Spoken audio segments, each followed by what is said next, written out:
J'écoute beaucoup de belles choses de mes collègues. Mais j'ai très mal que cette communication, si elle n'est pas acceptée. Parce qu'on parlera de l'influence tout à l'heure.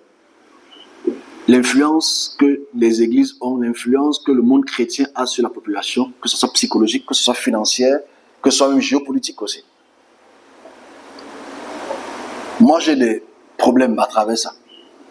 Je n'en dors plus. Donc, je réponds à la question d'un serviteur qui m'a écrit. Il veut comprendre, donc, ok, à travers ton explication de lundi, de dimanche passé, comment est-ce qu'un serviteur peut se préparer pour servir quoi que ce soit? J'ai dit, le vrai problème ici ne se base pas seulement comment tu dois te préparer, c'est sur quelle connaissance est-ce que nous avons pour qu'on se prépare. Parce que ces textes-ci, beaucoup de collègues sont passés, ils ont regardé, ils ont vérifié, mais ils sont partis. Le message ne colle pas encore. Le message ne frappe pas encore la tête. Mais les textes sont là. Les textes que je lis ici, c'est les textes qui ont été rédigés en 2011.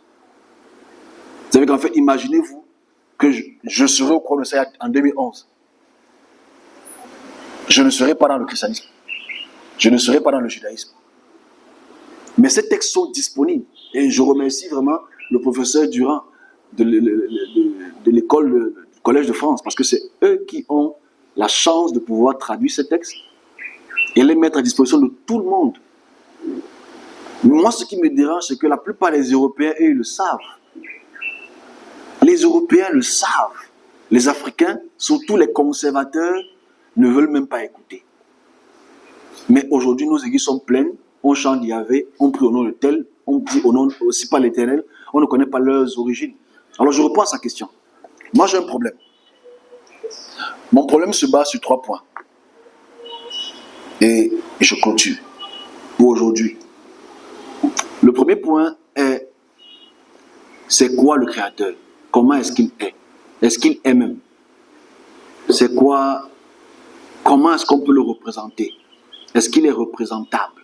Parce que quand il me pose la question, quand il, au pluriel, me pose la question, comment est-ce qu'ils peuvent se préparer? C'est que nous, en tant que serviteurs, on va à l'école théologique. On va à l'école théologique, ok? Et l'école théologique nous enseigne le théos. Le théos, ici, c'est pas théo, ok? Théos, ici, ça veut dire tout simplement Dieu en grec. Et dans l'interprétation du mot théos, on ne te donne pas le contexte du mot théos. On ne te donne pas le contexte du mot théos. Parce qu'on te dit que théos veut dire Dieu. Et Dieu, c'est bon, tu as tout compris. Tu vas, depuis le 3e siècle jusqu'à aujourd'hui, on a les écoles théologiques qui ont diverses compréhensions des choses. On a les écoles théologiques. Et pour t'assurer que tu es avec Dieu, ou que tu sois avec le Créateur, etc., il faut que tu lises ces textes-là, que tu apprennes ces textes par cœur. Il faut savoir que du 6e au 12e siècle, pour que tu puisses être appelé un serviteur de Dieu, il fallait réciter au moins 3-4 psaumes par cœur. Parce qu'il fallait absolument que tu aies la parole de Yahvé dans ta bouche. Donc maintenant, aujourd'hui, nous sommes dans un dilemme très grave et pour lequel je pose ces 3 questions. Dieu, c'est quoi? Je n'ai pas dit qui. Dieu, c'est quoi? Déjà, par définition, Dieu, c'est un problème. Parce que le mot Dieu, Dieu qui vient du mot Deus, qui veut dire tout simplement lumière. Ou divinité lumineuse. Quelle est la texture de Dieu? Dieu parle comment? Comment est-ce que Dieu s'adresse aux hommes? Est-ce que Dieu même parle aux hommes? On doit se poser ces questions. Parce que si on a fait toutes ces études-ci pour voir comment les divinités parlent aux messagers à travers ces us et coutumes, je dis bien le mot coutume. Comment est-ce que réellement le Créateur a mis sa fonction d'expression? Parce qu'aujourd'hui, pour que Dieu te parle, il faut que tu médites matin, midi, soir. Pour que Dieu te parle, il faut que tu partes dans la montagne. Faire 40 jours, 40 nuits, sans boire, sans manger. Il faut que tu sois pur, il faut que tu sois saint. On a tellement de façons d'appréhender le caractère de Dieu qu'on doit se poser beaucoup de questions. Moi, j'ai 3 choses à dire à mon ami ou à mes amis là. Je parlerai par expérience pour répondre à sa question. Je sors du néo-christianisme, donc je sais ce que c'est qu'être un chrétien. Un des chrétiens, parce qu'il y a beaucoup de christianisme. Moi, j'ai tout appris au départ, bien sûr, de mon petit travail, des pasteurs qui m'entouraient. J'écoutais des grandes figures pastorales, sans me poser de questions. Je lisais la Bible matin et soir. Je méditais, je comprenais ça à ma manière. Moi qui avait et qui a toujours beaucoup d'expressions visuelles, je pensais que mon Saint-Esprit était plus intéressant que les autres. Parce que comme j'ai plus de vision que les autres, forcément mon Saint-Esprit est meilleur que les autres. Mais ça posait problème, parce qu'on est supposé avoir le même Saint-Esprit. Donc, la relation entre l'homme et le divin n'est pas une question de sacrifice, automatiquement. La relation entre l'homme et le divin dépend d'abord de ton devoir. Donc, la première question que tu dois te poser, c'est est-ce que tu as un devoir? C'est clair, tout le monde a un devoir sur terre. Comme moi, je parle d'un devoir spécifique dans le sens du service. Moi, j'ai constaté 3 choses. C'est personnel. C'est personnel. Je mets ça là parce qu'ils vont écouter, mais ça ne va pas faire 10 vues. C'est pas grave, mais c'est personnel. La première fois que je rencontre, ou que je me fais rencontrer, ou bien que je suis amené où que ce soit, c'est il y a 12 ans. Donc, je peux dire quand même que j'ai 12 ans de relation. Il y a 12 ans de cela, j'ai un message. Je vois quelque chose. Il n'y a pas de fumée. Je vois une très grande... Je suis emporté dans une dimension pour laquelle c'est très lumineux. Ce n'est pas le soleil, parce qu'il n'y a pas de soleil. Ce n'est pas la lumière, parce que la lumière est une description. Mais elle peut être représentée sous cette forme-là, parce qu'elle est lumineuse. Une très grande lumière. Cette très grande lumière me passe un message que je ne veux même pas écouter. Mais la véritable question que je me pose à mes collègues, c'est parce que si celui qui m'écoute maintenant sans prendre la peine d'écouter ce que j'ai dit dans les enseignements d'aujourd'hui et la semaine passée, ne va pas me comprendre. Parce que toutes les divinités se représentent en tant qu'anthropomorphes, théromorphes. Ils se représentent en tant qu'homme, ils se représentent en tant que statuette, ils se représentent en tant que Télème ou Bembétil, comme j'ai dit la semaine passée. Donc, moi je veux revenir à ce sens pour que je réponde à la question à mon ami, parce que je donne mes 12 ans d'expérience dans la communication. Et je vais distinguer les communications pour qu'ils puissent comprendre. Et s'ils comprendront, peut-être pas aujourd'hui. Et s'ils comprendront, peut-être pas, certainement pas aujourd'hui, mais il faut que je m'exprime quand même. Donc cette première fois a été choquante. C'était un choc pour moi de recevoir cette présence, ce transport, cette luminance indescriptible qui me ventilait mon visage à une vitesse très grande, pour lesquelles ma seule réaction était les cris. Parce que je ne faisais que crier. Je n'écoutais pas sa communication. Mais quand j'essaie d'ouvrir mes yeux à cette lumière, ou à ce que j'appelle lumière, il n'y a pas de corps. Il n'y a pas de pied, il n'y a pas de tête. Ce n'est pas une chèvre. Ce n'est pas un extraterrestre. Il passe un devoir. Il exprime un devoir. Moi, je dis non.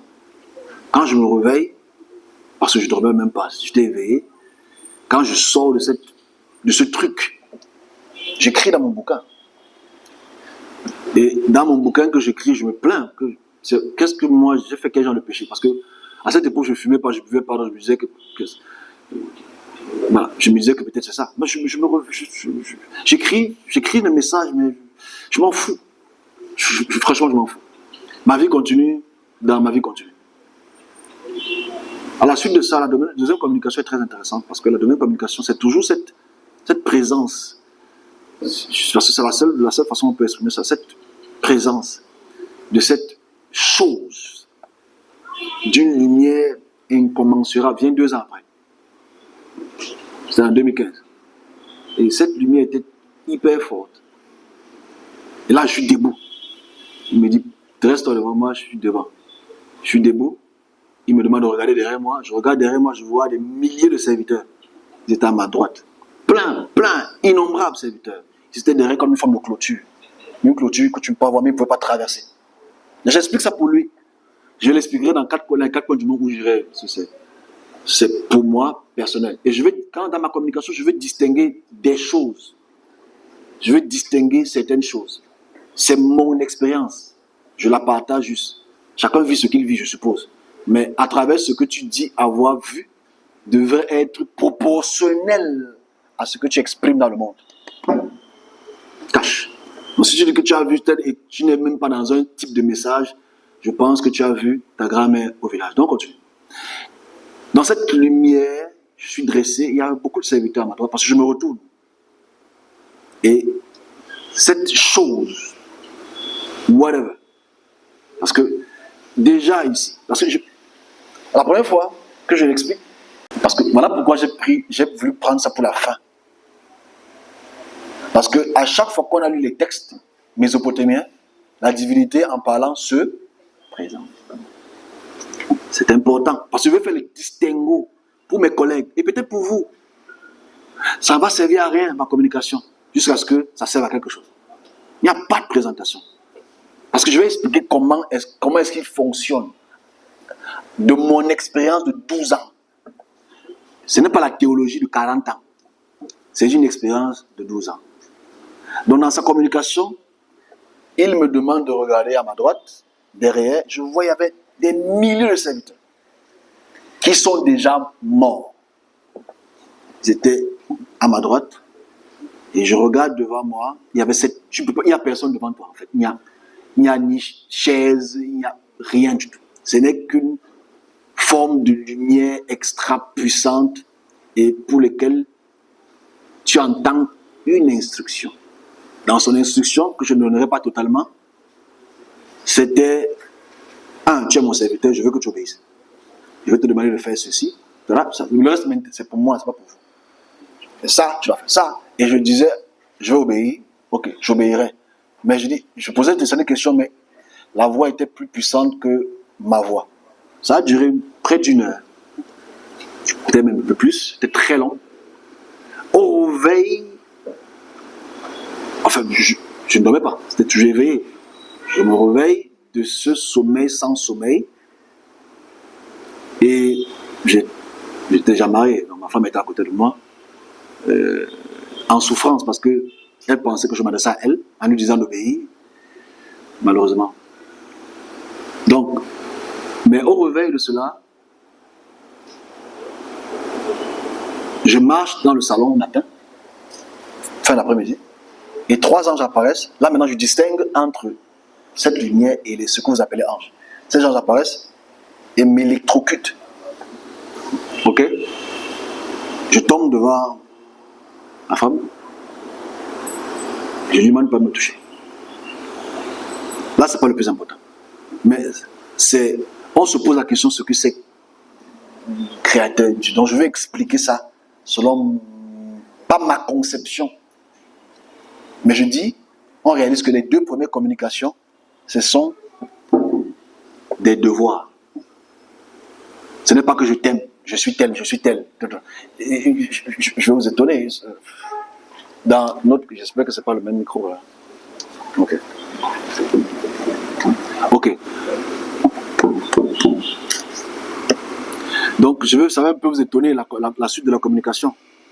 C'est que ce 2015 finit et on entre à la prochaine phase. La prochaine phase est intéressante parce qu'en fait, la prochaine phase, c'est en 2016.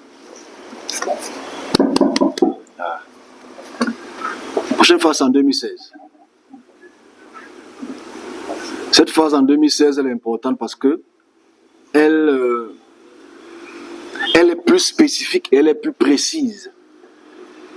La précision de la suite, ça c'est pour nous, c'est important que je réponde à cette question, mais que vous aussi qui écoutez ça pour la première fois, que vous sachiez la communication entre le créateur, whatever, et autre chose. Troisième fois, 2016, je ne vais pas dépasser 2020, parce que la suite là, c'est très personnel. Ok? 2016, toujours à cette période-ci, il est important de voir le fait que toujours éveillé, cette lumière toujours me transporte et me fait traverser certaines régions de l'Afrique et m'exprime une volonté d'expression. Je vais être spécifique ici. Ça va peut-être déranger ce que je vais dire, mais je suis obligé de le dire. Ah, damn.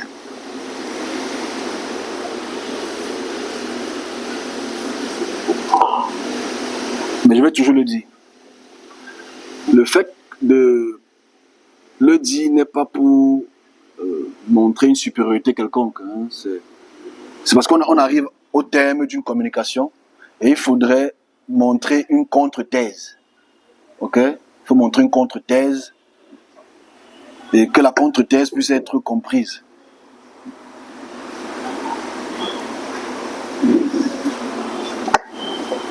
Et que la contre-thèse puisse être comprise.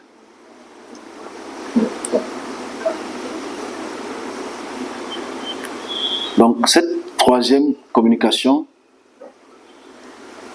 est intéressante parce que la communication parle ici de la tâche à exécuter. Dans cet acte à exécuter, quand cette lumière m'attire et me dit « Tu vois tel serviteur, tu vois tel serviteur, tu vois tel serviteur », ils ne disent pas ce que je veux qu'ils disent. Tâche.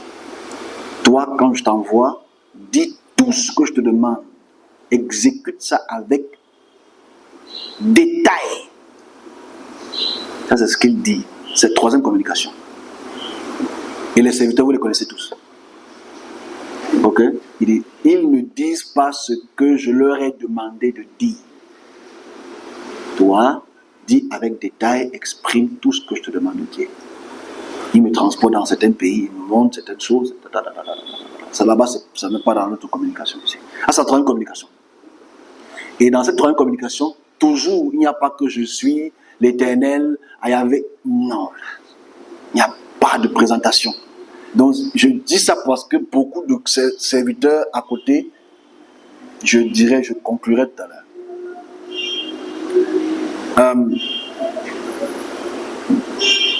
Quatrième communication, je l'ai expliqué la semaine passée, en août 2017, pour lequel il exprime ce qu'il est. Là, ça devient intéressant.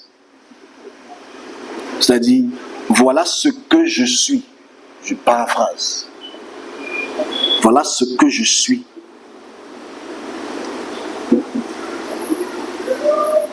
Jusqu'à la fin. C'est-à-dire que je ne change pas mon mode opératoire. Je m'arrête la dernière communication. Je vais parler plus loin que 2018 parce que ça va être long pour rien, quoi que je suis le seul qui parle en temps alors que c'est faux. La communication de 2018 est intéressante parce que la communication de 2018, elle est importante parce qu'elle dit ce qui n'est pas. C'est-à-dire, il me transporte, cette lumière revient. Là, on est en mai 2018. Cette lumière me transporte très haut dans les cieux et me dit, qu'est-ce que tu vois là? Je dis, mais c'est toi. Je dis, attention, c'est pas moi. Ah, même là, qu'est-ce que tu vois là? C'est toi. Attention à l'image qu'on me donne.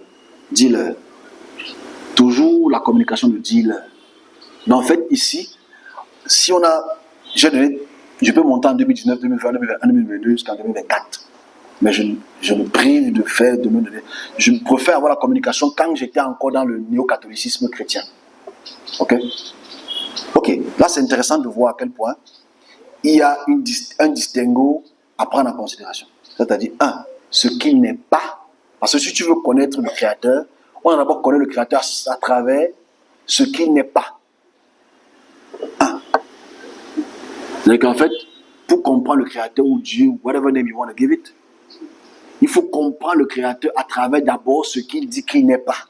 C'est-à-dire, il n'est pas un homme. Il ne sera jamais un homme. Il ne sera jamais une chèvre. Il ne sera jamais un bouc. Il ne sera jamais un extraterrestre. En fait, c'est la première chose. Je vais du dernier dont j'ai fait allusion jusqu'au premier, pour aller progressivement.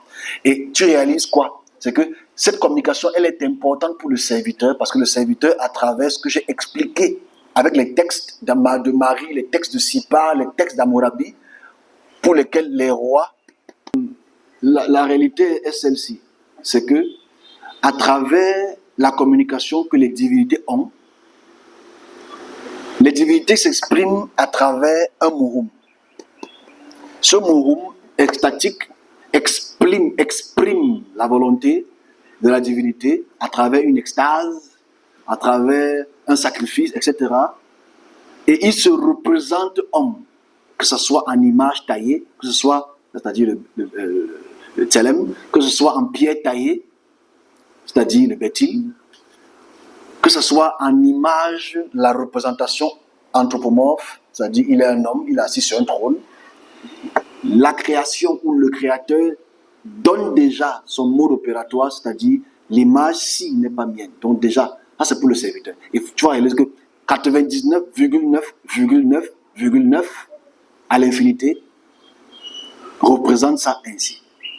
Deuxième chose, on va crescendo sur les 3 points dont je fais allusion tout à l'heure. Deuxième chose concerne parler en quel nom. Voilà pourquoi dans ma communication, j'ai été très explicite. J'aurais pu aller plus loin que ça, mais c'est trop privé.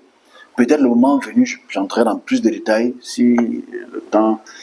Mais ici, il ne s'appelle pas quelqu'un. Il n'a pas de nom. Quand il ne communique pas, je m'appelle Jésus. Et tu vas réaliser que la plupart des serviteurs, quand ils disent Seigneur, ils ne savent pas. Je vais rectifier ce problème. Parce qu'il faut rectifier ce problème. Et dans la rectification de ce problème, je reviendrai tout sur un message pour lequel il y a eu cette apparition, cette présence. Donc, le fait qu'on parle au nom d'une divinité est déjà un problème pour le Créateur. Parce que quand on parle au nom d'une divinité, on parle d'une divinité qui est de tutelle, une divinité d'un territoire. Donc, l'expression de la création ne peut jamais être au nom de. C'est impossible. Mais c'est possible pour ceux qui sont sous les tutelles. Ils ne parlent à aucun nom. Alors, la troisième partie, c'est très intéressant. Parce que j'ai pris mes petits bouquins. Ok? J'ai essayé d'expérimenter. Vous allez réaliser, quand vous lisez les textes sumériens, les textes mésopotamiens, les textes bibliques, il est le Dieu des dieux, c'est-à-dire qu'il accepte qu'il y a d'autres dieux, il est le créateur de tous les dieux, il est le créateur de toute la terre, mais ils ne font jamais rien. Ils ne prouvent jamais qu'ils sont les créateurs de quoi que ce soit. Moi, dans la communication que j'ai beaucoup ri avant-hier, quand je lisais ces textes-ci, parce que je voulais un peu faire un lien, je me dis, mais tu n'as jamais dit que tu es puissant. Il ne vient jamais dire, je suis puissant. Never. Je ne sais pas pourquoi on se comprenne. Et tu vois que quand quelqu'un veut s'introduire qu'il est puissant, ça veut dire qu'il est faible. C'est mon point de vue. Quelqu'un qui s'introduit que je suis puissant, je suis le Dieu des dieux, créateur de toutes choses, je piétine les armées, tu sais qu'il est faible. Il veut seulement montrer à l'ennemi en face qu'il est fort. L'expression de la création, il ne dit pas que je suis puissant, il ne dit même pas que je suis créateur. C'est qu'il t'amène dans la création. Je ne sais pas si on voit la différence. Aïe, aïe, aïe. C'est qu'en fait, il ne parle pas de dire je suis puissant, il t'amène dans les puissances. C'est la distinction en fait. C'est qu'en fait, sa communication est muette.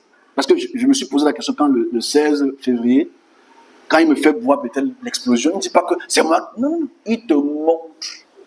En plus, il t'envoie au futur très lointain, il te le montre. Il n'a pas besoin de te dire que je suis puissant. Il te démontre la puissance. Mais tu vois, les divinités tutélaires sont là pour dire, oh, je suis puissant, je suis le roi des rois, Seigneur des seigneurs, je détruis tout devant mon passage, mais on les tape. On les détruit. Donc c'est important. Parce que ça, c'est pour les serviteurs. Parce qu'en fait, ici, pour moi particulièrement, qui a ma communication, elle est particulière, et je suppose que d'autres aussi, ils sont dans cette même direction. Ça m'a beaucoup intrigué cette semaine, parce que je me dis, mais tu n'es jamais venu dire que je suis fort. Quand il t'envoie, il te donne le pouvoir, il dit, va détruire les. Si tu arrives à les détruire, c'est que tu es fort. Et c'est que la personne qui t'a envoyé est automatique en fait. Pas besoin de faire le tapage. Le créateur ne fait pas de tapage. Sa création parle pour elle-même, ou pour lui-même, ou pour... Je ne sais pas comment conjuguer ça, parce qu'il n'y a pas de conjugaison. Donc c'est le 3 points que je vais noter ici. Et quand tu entends mon Dieu contre ton Dieu, ça réduit, le serviteur se réduit à une divinité en fait. Donc, moi en 2016, en décembre 2016, cette lumière apparaît encore, je clôture par là. Ça, c'est pour mes collègues, je m'arrête, je pars maintenant sur l'élévation. Ils me transportent quelque part au Cameroun, et me fait voir quelque chose, un édifice. Dans cet édifice, ça je le dis aujourd'hui parce que je peux le dire ouvertement, sans peur, sans crainte. Et il y avait beaucoup de serviteurs en face de moi. Et cette voix dit une chose très importante. Ah, c'est pour ceux qui m'ont posé la question, hein, comment se préparer. Cette voix dit, ramène-les vers la lumière. Ah, bon, moi, je ne comprenais pas ça au départ. Parce que moi, au départ, je me disais, c'est sûr que c'est les dîmes, les offrandes, parce que je pense que ça n'a rien à voir. Il faut comprendre le message et le devoir à la base, pour comprendre ce qu'il faut redresser. Et on réalise que notre communication vis-à-vis de ce qu'il est pas automatiquement méconnue. Parce que je ne pense pas qu'elle soit méconnue, mais je pense que géopolitiquement, on a peut-être peur de dire la vérité aux uns aux autres. Et j'espère que cette petite notion que j'ai donnée, parce que si je parle des anges, moi j'entends beaucoup de super serviteurs de Dieu qui voient aussi beaucoup de choses qu'on appelle les anges. La communication des anges, elle est différente. Ça, c'est mon point de vue, je suis cash dessus parce que je peux exprimer ce que la création dit dans le sens pur du terme, et je peux exprimer ce que les anges disent dans le sens pur du terme parce que je peux distinguer les deux. Et je dois distinguer les deux aujourd'hui. Ça fait partie de notre petite communication avant de passer au prochain message. Parce qu'il m'a posé la question. Excusez-moi, je réponds. C'est peut-être intéressant pour vous que peut-être vous êtes au mauvais endroit ou au bon endroit. Ça dépend. Peut-être je suis un menteur, peut-être fabriqué ça avant-hier, mais je le dis quand même depuis près de 10 ans. On ne sait jamais. Si j'exprime ce fait-là, c'est que quand il s'agit d'expression angélique ou expression des anges, je pense qu'on vit encore dans un gros mensonge. Et je ne veux pas m'étirer dessus parce que je pense que beaucoup de serviteurs voient les anges. Beaucoup. Je pense que la plupart des serviteurs voient ce que c'est que les anges. Et je pense que le problème vient de là. C'est que comme la plupart des anges sont translucides et généralement anthropomorphes, c'est-à-dire quand tu vois ce que tu appelles ange, ils ont des formes anthropomorphes. Et qu'en fait, tu peux voir à travers leur silhouette qui ressemble à quelqu'un qui a des épaules. Silhouette de l'épaule. Nous voyons la silhouette, pas des hanches, mais la silhouette d'une forme de robe. Ce n'est pas une robe qu'ils portent. En fait. C'est que c'est leur apparence translucide. Mais ils ont l'impression d'avoir un cou. Tu peux avoir la tête. Mais la silhouette des épaules, tu peux voir la silhouette des épaules. Silhouette. Mais c'est translucide, tu passes ton bras à travers. En fait. Et la communication des anges, c'est même pas 10 secondes.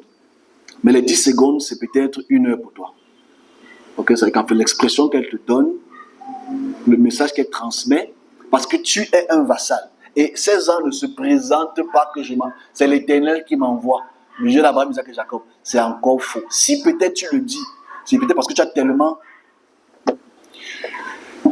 lu les textes, que les textes sont en train de t'abrutir, en fait.